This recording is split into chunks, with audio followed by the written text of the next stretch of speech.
बिहार भरत तिवारी मामला अब सियासी और कानूनी गलियारों में बड़ा तूफान का रूप ले चुका है। जिस मुठभेड़ को पुलिस ने कामयाबी बताया था, उसी पर अब फर्जी एनकाउंटर का साया मंडरा रहा है। और सिर्फ भरत तिवारी ही नहीं, बल्कि पिछले 7 महीनों में यानी 20 नवंबर 2025 से अब तक बिहार में 29 मुठभेड़ हुई, जिसमें 8 जाने गई। वो मुठभेड़ भी सवालों के घेरे में आ गई और पुलिस की कार्रवाई का मामला अब सुप्रीम कोर्ट के दरवाजे तक पहुंच चुका है। तो क्या है पूरी खबर, देखिए इस रिपोर्ट में। बिहार की सियासत की सुर कब करवट लेगी कहना मुश्किल है। बिहार में सत्ता परिवर्तन के बाद सम्राट सरकार का आगाज हुआ और अपराधियों पर नकेल कसने के लिए एक से एक दावे और आदेश पारित किए जाने लगे।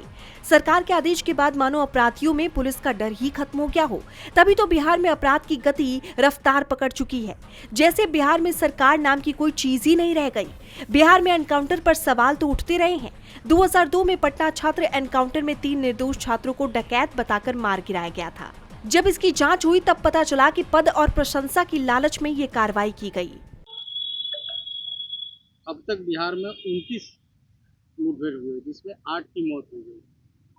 वहीं भरत तिवारी के साथ भी घटना घटी और ऐसा ही घटना 2002 में भी 3 छात्र को मार दिया गया। उसको कैसे देखें?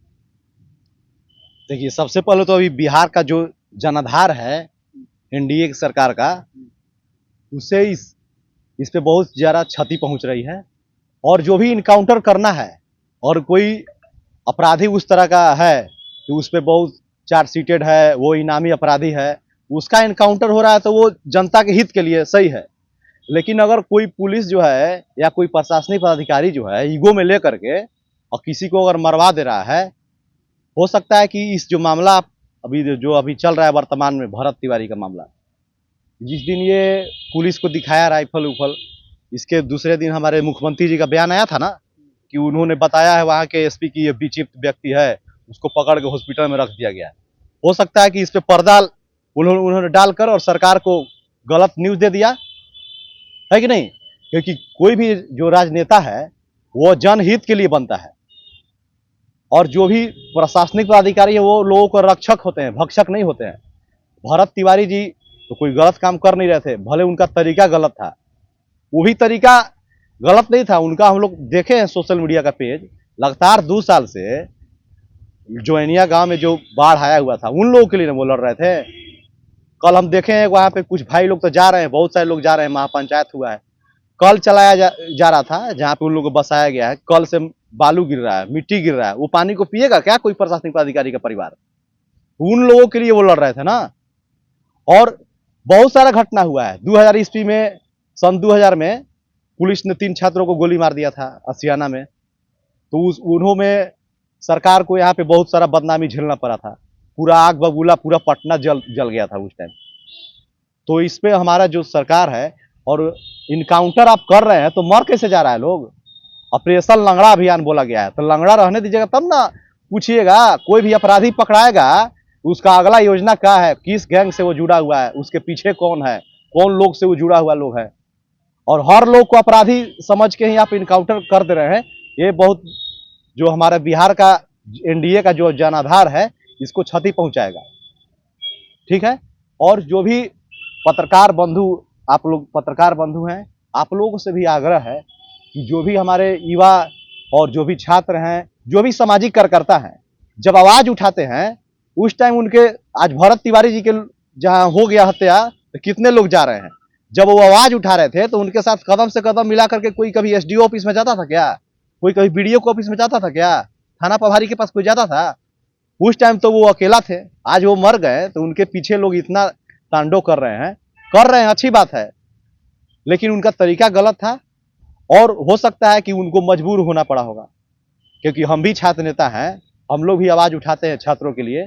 तो कभी कभी क्या होता है कि जो हमारे वीसी होते हैं या प्रिंसिपल होते हैं, उनका पहुंच ऊपर तक है, तो वो भी हम लोग को भड़काते हैं कि में फंसा देंगे तो उसमें फंसा देंगे। यानी कि वो आपको मजबूर कर रहे हैं, वो वेट करते हैं, वे वेट एंड वॉच करते हैं कि आप कुछ गलत कीजिए, कुछ नल लेवल कांड कीजिए, फिर वो आपको केस से फंसाएंगे। आप तो काम कर रहे लोगों का आवाज उठाने के लिए। इसी तरह से भरत तिवारी जी भी लोगों का आवाज उठा रहे थे, यहाँ प्रशासन उनका वेट कर रहा था। क्या कर रहा था प्रशासन?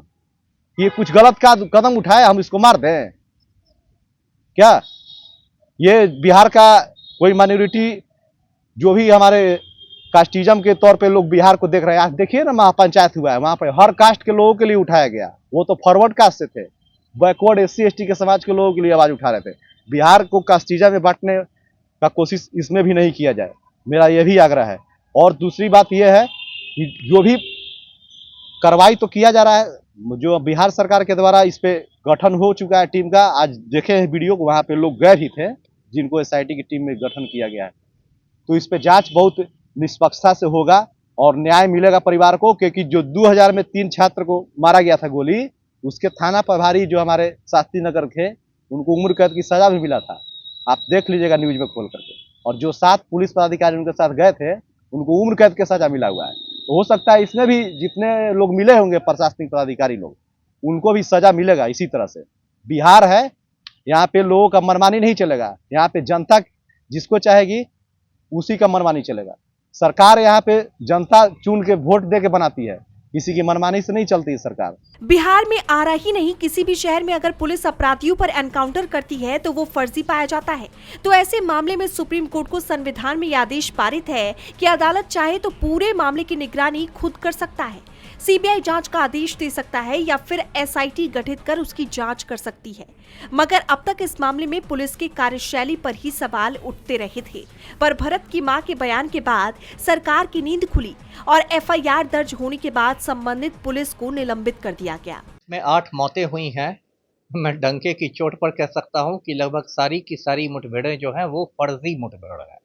फर्जी मुठभेड़ का ये मतलब हुआ कि पुलिस ने अपराधी को पकड़ लिया या अपराधी ने सरेंडर कर दिया, उसके बाद पुलिस ने उसको गोली मार दी।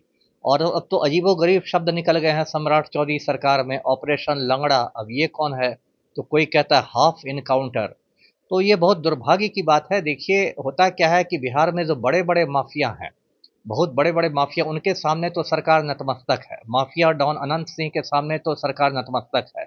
अभी सम्राट चौधरी ने अनंत सिंह की पत्नी नीलम देवी को मंत्री का दर्जा दे दिया है, मिनिस्टर का रैंक दे दिया है। तो माफिया डॉन की पत्नी तो मंत्री की सुख सुविधाएं मतलब भोग रही हैं। तो बड़े बड़े खूंखार डॉन के सामने तो सरकार नतमस्तक है, लेकिन जो गरीब आदमी है या टुटपुजिया अपराधी है, उसको गोली मार के सरकार वाहवाही लूटती है। पुलिस वाले भी वाहवाही लूटते हैं। पुलिस में एक तरह का ये घोटाला हो गया है, किसी को गोली मार दो और फिर उसके नाम पर वीरता पदक ले लो और फिर प्रमोशन ले लो, सीधे दरोगा से डीएसपी बन जाओ। तो ये जो कुछ हो रहा है ये बहुत ही गलत है, बहुत गैर कानूनी है। जी, एनकाउंटर पर सवाल तो उठते रहे हैं। 2002 में पटना छात्र एनकाउंटर में 3 निर्दोष छात्रों को डकैत बताकर मार दिया गया था और इसकी जब जांच हुई तो पता चला कि पद और प्रशंसा के लालच में कार्रवाई हुई और कुछ लोगों जो अधिकारी थे और उसमें जो संलिप्त थे उन्हें सजा दी। उनके लिए मुकर्रर नहीं, बिल्कुल सही बात है। मुझे याद है शास्त्री नगर थाना क्षेत्र में ये बात हुई थी। 3 लोगों को वहाँ के थाना प्रभारी ने मार डाला था। उसको लेके पटना में कई दिनों तक मतलब काफ़ी अशांति भी रही, विधि व्यवस्था की भी समस्या उत्पन्न हो गई। हज़ारों लोग सड़कों पर निकल गए थे और इसकी बाद में जांच हुई और शायद उसमें दोषियों को उम्र कैद की भी सज़ा मिली है। और ये पूरे भारत में कश्मीर से कन्याकुमारी तक की ये समस्या है। अभी देखिए तमिलनाडु में 2-3 महीने पहले मदुरई की एक कोर्ट ने कुछ पुलिस वालों को फांसी की सज़ा सुनाई है। ऐसे ही उन्होंने बाप बेटे को हिरासत में लेके इतना पीटा कि बाप बेटे की मौत हो गई। तो पूरे देश में यही स्थिति है इंडिया में। देखिए भारत में पुलिस के साथ क्या हो गया है कि कमज़ोर के आगे सिंघम, मजबूत के आगे च्युइंगम। यही भारतीय पुलिस की कहानी है। जिसको पुलिस समझती है गरीब है, आदमी है, इसके आगे पीछे कोई नहीं है, उसके सामने पुलिस सिंघम बन जाती है, उसको गोली से उड़ा देती है, ऑपरेशन लंगड़ा कर देती है, हाफ इनकाउंटर करती है। लेकिन जो बड़े बड़े माफिया हैं, उस बड़े बड़े माफिया के सामने वही पुलिस वाले, वही आईपीएस अधिकारी, वही दरोगा जी भींगी बिल्ली बन जाते हैं। बिहार की सियासी गलियारों और पुलिस की कार्यशैली दोनों पर गंभीर सवाल उठते रहे हैं और इसकी वजह है कि सम्राट सरकार में अपराधियों पर नकेल कसने के तरीके फिल्मी हैं। बिहार में अब तक 29 एनकाउंटर हो चुके हैं, मगर सरकार के पास अब तक किसी तरह की कोई जांच रिपोर्ट नहीं है कि एनकाउंटर अपराधी का हुआ या निर्दोष लोगों का। पाप का घड़ा ज्यादा दिन नहीं चलता है, जब भरता है तो टूटता ही है और यही वजह है कि बिहार में फर्जी एनकाउंटर जबरदस्त हो रहे हैं। देखिए बिहार में 29 इनकाउंटर हुए हैं, 29 में 8 की मौत हो गई और ये हाफ इनकाउंटर फुल इनकाउंटर करके लोगों को बरगलाते रहे और राजनीतिक रूप से बाजीगरी दिखाते रहे। और मुख्यमंत्री के स्तर से जिस तरह से कहा गया कि उत्तर प्रदेश में बाबा है, पश्चिम बंगाल में दादा है, बिहार में सम्राट है, और उसी के 2 घंटे के बाद इस तरह की घटना सामने आ गई, तो अब कहाँ गए बाबा और दादा और सम्राट? सबकी हवा निकल गई। हम लोग बार बार कहते थे कि इस तरह की जो नीति अपनाई जा रही है इनकाउंटर की, कहीं से उचित नहीं है और ये कहीं ना कहीं भारत के संवैधानिक व्यवस्था के इतर जाकर के काम हो रहा है। और इस तरह की व्यवस्था थोड़े देर के लिए आपको राजनीतिक रूप से लाभ लेता हुआ नजर जरूर आ रहा होगा, लेकिन इसका व्यापक हानि है। समाज में नफरत का माहौल खड़ा हो रहा था। समाज को आप कहीं ना कहीं इस तरह से खड़ा कर रहे थे कि ये हमारे वाले हैं, ये उनके वाले हैं। ये नीति ठीक नहीं थी। और जब मंत्री के तरफ से बयान आने लगा तो ये अब लोगों के बीच भी चर्चा होने लगा कि इनके वाले के साथ हुआ, तभी इन्होंने कहीं ना कहीं इस तरह का बयान देना शुरू किया। और जो उनके वाले के साथ हो रहा था तो बहुत खुश हो रहे थे और कह रहे थे कि अपराधियों को वो लोग संरक्षित करते हैं। आज कहाँ चले गए? देखिए, पुलिस किसी का नहीं होता है। अब पुलिस को मैनेज करने वाले लोग हर जगह बैठे हुए हैं। अपराधियों को जो है राजनीतिक संरक्षण प्राप्त है, अपराधियों को राजनीतिक ही संरक्षण प्राप्त है, तभी तो जो सरकार के लोग चाहते हैं उसको फंसाते भी हैं, बचाते भी हैं और एक अन्य मार्ग ले जाकर के मिलवाते भी हैं। आखिर कारण क्या है? एक अन्य मार्ग तक किसकी पहुंच होती है? हमारी आपकी तो नहीं है, उनकी आराम से हो जाती है। तो ऐसे लोगों पर जो इनकी कृपा दृष्टि रहती है और वैसे लोगों पर इनकी जो गिद्ध दृष्टि रहती है, ये कहीं से उचित नहीं है।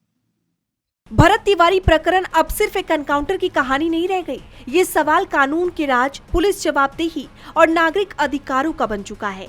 अगर सुप्रीम कोर्ट इस मामले में सख्त रुख अपनाता है तो बिहार में पुलिस की संस्कृति और पुलिस जांच की प्रक्रिया पर दूरगामी असर पड़ सकता है। फिलहाल सबसे बड़ा सवाल यही है कि क्या सचमुच पुलिस और अपराधी के बीच मुठभेड़ थी या फिर किसी को हमेशा के लिए खामोश कर देने की एक सुनियोजित कहानी थी। डीबी लाइव की रिपोर्ट।